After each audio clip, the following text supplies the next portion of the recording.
বন্ধুসকল, বিল গেটছে কয় যে তুমি দুখীয়া হৈ জন্ম হৈছা সেইটো তোমাৰ একো দুখ নহয়, কিন্তু তুমি যদি দুখীয়া হৈ মৃত্যু হোৱা সেইটো কিন্তু তোমাৰ দুখ। বিল গেটছে কয় যে মই এক্সামৰ কিছু ছাবজেক্টত এবাৰ ফেইল হৈছিলোঁ আৰু মোৰ বাকী বন্ধুসকল সেই ছাবজেক্টবোৰত পাছ কৰিছিল, আৰু যিসকলে পাছ কৰিছিল সেইসকল আজি মোৰ কোম্পানীত কাম কৰে আৰু মই সেই কোম্পানীৰ মালিক হয়।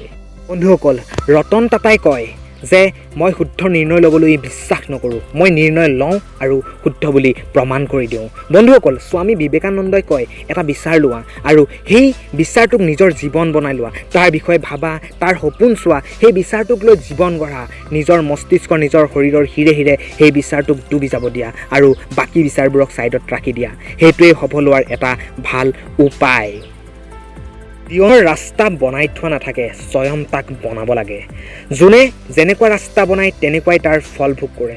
পৃথিৱীয়ে ধেমালি কৰক বা তিৰস্কাৰ কৰক, তাৰ বিষয়ে নাভাবি মনুষ্যক নিজৰ কৰ্তব্য আৰু কৰ্মক কৰিব লাগে। বন্ধুসকল, ৱাৰেন বাফেটে কয় মোৰ সদায় এটাই বিশ্বাস আছিল, মই ধনী হ'ব গৈ আছোঁ আৰু মই ইয়াৰ ওপৰত কেতিয়াও এক মিনিটো সন্দেহ কৰা নাছিলোঁ।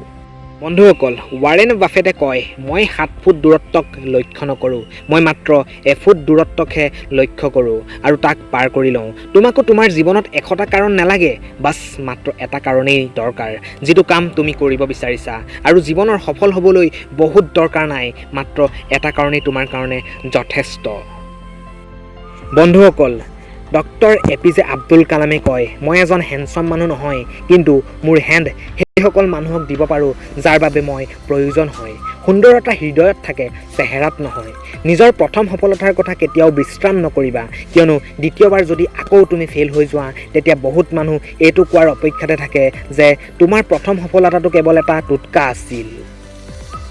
ইয়াৰ আগত তোমাৰ সপোন সঁচা হওক, তুমি সপোন চাব লাগিব। বন্ধুসকল, 19 বছৰ বয়সত, সৰু এটা বয়সত যদি প্ৰশ্ন কৰা হয় যে কোনে কি কৰিব পাৰিব, উত্তৰ হ'ব বহুত কিবা। আৰু এনেকুৱাই কিবা কৰি দেখুৱালে মাৰ্ক জাকাৰবাৰ্গে, যেতিয়া তেওঁ এটা সৰু বয়সত নিজৰ বন্ধুসকলৰ লগত মিলি ফেচবুক বনাই দিলে।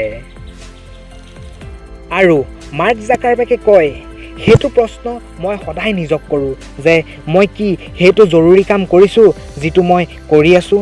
বন্ধুসকল, মাৰ্ক জাকাৰবাৰ্গে কয় ভাল হ'ব যদি একো নকৰাতকৈ আপুনি চেষ্টা কৰে আৰু অসফল হৈ যায়। আৰু চাইনাৰ আটাইতকৈ ধনী ব্যক্তি আৰু আলিবাবা কোম্পানীৰ ফাউণ্ডাৰ জেক মাকে কয় আজি বেয়া হয়, কালি ইয়াতকৈও বেয়া হ'ব, কিন্তু পৰহি তোমাৰ জয় নিশ্চিত।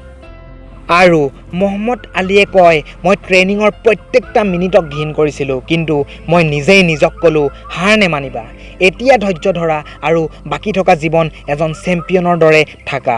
মহম্মদ আলীয়ে কয় মই সকলোতকৈ মহান হয়, মই সেইটো তেতিয়া কৈছিলোঁ যেতিয়া মই গম পাইছিলোঁ মই একোৱেই নহয়। এজন মহান চেম্পিয়ন হ'বলৈ তুমি নিজকে ভৰসা কৰিব লাগিব তুমি সৰ্বশ্ৰেষ্ঠ হয় বুলি। যদি নহয় তেন্তে হোৱাৰ দৰে তুমি দেখুওৱা যে তুমি সৰ্বশ্ৰেষ্ঠ হয় বুলি। বন্ধুসকল, মহম্মদ আলীয়ে কয় চেম্পিয়ন জিমত নবনে, চেম্পিয়ন এটা জিদত বনে, যিটো নিজৰ ভিতৰত থাকে। এটা ডিজায়াৰ, এটা ড্ৰিম, এটা উইল পাৱাৰ, এটা স্কিল তাৰ ভিতৰত হ'ব লাগিব, কিন্তু উইল পাৱাৰ স্কিলতকৈ বেছি শক্তিশালী হ'ব লাগিব। সেইটো তোমাৰ মুখৰ আগত ৰৈ থকা পাহাৰ নহয় যে তোমাক ভাগৰাই দিব, বৰঞ্চ তোমাৰ জোতাৰ ভিতৰত থকা কংক্ৰিট হয় যিয়ে তোমাক ভাগৰাই দিয়ে। বন্ধুসকল, আশা কৰিম ভিডিঅ'টো ভাল লাগিল আৰু ছাবস্ক্ৰাইব কৰক চেনেলটো, বেল আইকন প্ৰেছ কৰক। জয় আই অসম।